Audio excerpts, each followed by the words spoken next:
Good afternoon, ladies and gentlemen. My name is Christopher Lutterloh, and today I'll be talking about glass cockpits, or we could say the Garmin G1000 or GFC 700, and this has it made general air travel safer. Okay, a TAA. So a TAA is a technological advanced aircraft. So what defines a TAA? Well, a TAA is anything that has an autopilot, an instrument-approved GPS, and a moving map display. So most of us that are flying these Cessna 172 for student pilots, most of the Cessna 172s, on about 90% of them, I think I read, are actually equipped with some sort of autopilot, GPS, and moving map display. So a lot of them are going in this direction. Light aircraft anyways. Okay, so the pros and cons. With anything in life, there's pros and cons. We all know that. So does the pros outweigh the cons? I think that's the important thing with the G1000, the GFC 700, or TAs. Okay, so this is NTSB did a study, and all this stuff is still very new. The NTSB safety study completed in 2010 concluded that glass cockpits, or TAs, aircraft experience a lower total accident rate. So that's a good thing, right? But a higher fatal accident rate than the same type of aircraft equipped with the conventional analog instrumentation. With glass cockpit aircraft comprising a high percentage of the general aviation fleet, the NTSB remains committed to reducing the number of accidents. So they're trying to figure out, so we know that most accidents, there's a lower accident rate because of this, but there's a higher fatality rate. I think the NTSB is still investigating this, trying to make glass cockpits safer. Okay, so the pros of the G1000 GFC 700. All right, here's the biggest pro, I think, and this has to do with the PAVE checklist too. But anyways, the biggest one is workload reduction. Okay, the G1000 GFC 700 allows the pilot to focus on important things like flying the airplane, talk on the radio, navigate much easier, etc., without the extra work like before, without these systems. So we all know if we fly in a glass cockpit, it is much easier to fly, in my opinion. It makes workload so much easier. I mean, it can basically fly an approach for you. I mean, how much more could you ask for? It can tell you when to turn. I mean, it's just absolutely amazing. So as far as workload goes, it makes your workload so much easier. Is the PFD safer? So the PFD allows for a quick and easy scan. Everything you need to fly the airplane is centralized and much easier to keep up with more than one instrument. So I still say this is workload. I have a picture there on the right of analog instruments, and then a picture on the left of PFD. I think anyone can fly PFD. I mean, even before I started my training, I did a simulator just to see what flying an airplane was like. And right off the bat, I was pretty much able to understand what was going on. Analog instruments, I went through a whole private course, got my private license, and then flew an airplane with analog instruments, and I was struggling. So I think that in itself says that, for me personally, it's much easier to understand a Garmin PFD. Everything's easier to read, and it's quick and accessible. All right, MFD moving map display. So situational awareness is a big thing when flying an airplane, and the Garmin G1000 MFD allows you to do that. It gives you a big situational awareness. Whereas before, you just fly with analogs, it doesn't really give you an idea of where exactly you are. You have to kind of figure that out. This helps you. You shouldn't rely on this, but it definitely helps you figure out where you are with as far as where the weather is, which you shouldn't rely on because it's a few minutes late. But it still gives you situational weather awareness about the weather, and it gives you terrain assistance, which is a big thing. I think this is fantastic as far as giving pilots the ability to know exactly what's going on at all times, and it even gives you, collision avoidance. So, which is another great thing. Maybe it could even be another reason for less accidents.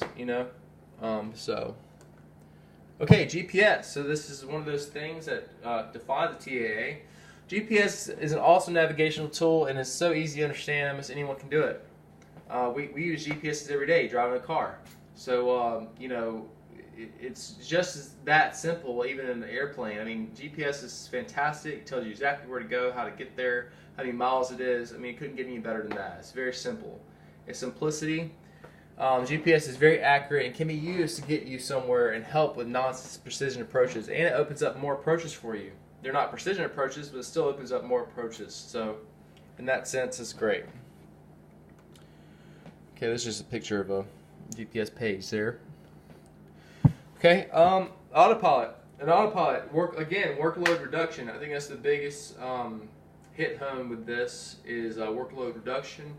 It can give you precise approaches, precise flying, as long as you're keeping that power in. I mean, as long as you're looking at that power. I mean, the autopilot pretty much does everything else for you.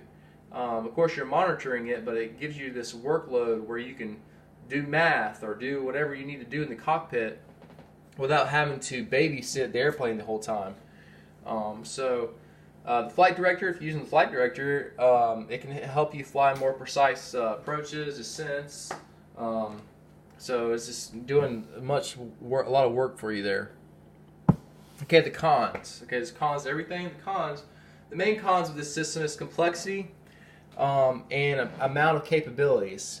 So even though the G1000 or glass cockpits are awesome, they come with so much with them that there's a lot to learn. I think this is where people actually crash their planes, because there's so much to learn, they don't learn it all. And this is a con because the pilot doesn't understand the system. Well, it could lead to a serious situation. So if you get into a cockpit, you don't really understand the G1000, for instance, there's a lot of pages to go through. There's a lot of things to know about it. You can't just jump in there and expect to fly the airplane, understand how the GPS works without having proper training.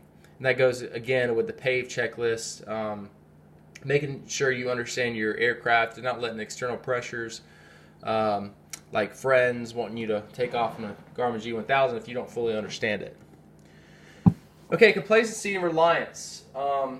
Once you do learn how the G1000 works, it's so easy to understand, and it allows for so many capabilities that it practically can do everything for you. So with that being said, as pilots, if we don't stay proficient, it can lead to fatalities. And this is a big one. I personally think this is the main reason why people crash. They become complacent. They rely so much on these glass cockpits that they're allowing the computer to do it for them, and they're not pilots anymore. They've neglected their pilot responsibilities. These systems are so advanced to make task management a breeze. Can cause laziness and reliance on the G1000 or GFC 700. I personally believe this is the reason for so many fatalities. Okay, this is the conclusion of my presentation.